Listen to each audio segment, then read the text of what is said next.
હાલ દ્વારિકાથી એક દુઃખદ સમાચાર સામે આવી રહ્યા છે। કૃષ્ણની દ્વારિકા નગરીમાં સરકાર દ્વારા થોડા સમય પહેલા જ મેગા ડિમોલિશન હાથ ધરાયું હતું।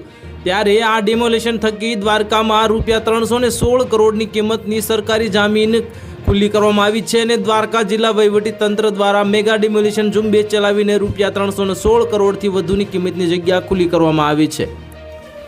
દરિયાઈ સીમા ધરાવતો સૌરાષ્ટ્રનો પશ્ચિમ પ્રદેશ છે અને દ્વારકા તાલુકાનું દરિયાઈ સુરક્ષા, ધાર્મિક સંસ્થા અને ઔદ્યોગિક સલામતી તેમજ પ્રવાસન ક્ષેત્રે આગવું મહત્વ ધરાવે છે।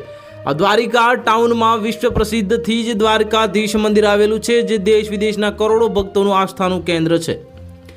આ ઉપરાંત દ્વારકા તાલુકામાં જ 12 જ્યોતિર્લિંગ પૈકીનું એક જ્યોતિર્લિંગ શ્રી નાગેશ્વર જ્યોતિર્લિંગ મંદિર, રૂક્ષ્મણી મંદિર, ગોપી તળાવ, બેટ દ્વારકા ખાતે જે શ્રી દ્વારકાધીશ મંદિર તથા ભીમરાણા ખાતે શ્રી મોગલ માતાજીના મંદિર જેવા અનેક પ્રસિદ્ધ ધર્મના સ્થળો આવેલા છે, જે દર વર્ષે ખૂબ મોટી સંખ્યામાં શ્રદ્ધાળુઓને યાત્રાર્થે આકર્ષે છે। આ ઉપરાંત ઓખા અને દ્વારકાને જોડતો સુદર્શન સેતુ અને પાછલા 5 વર્ષથી જેને બ્લુ ફ્લેગ બીચનું પ્રમાણપત્ર મળ્યું છે એવું શિવરાજપુર બીચ પ્રવાસીઓ માટે આકર્ષણનું કેન્દ્ર બન્યું છે। તેમજ સરકાર દ્વારા દ્વારકા કોરિડોરની કામગીરી પણ હાલમાં ચાલી રહી છે।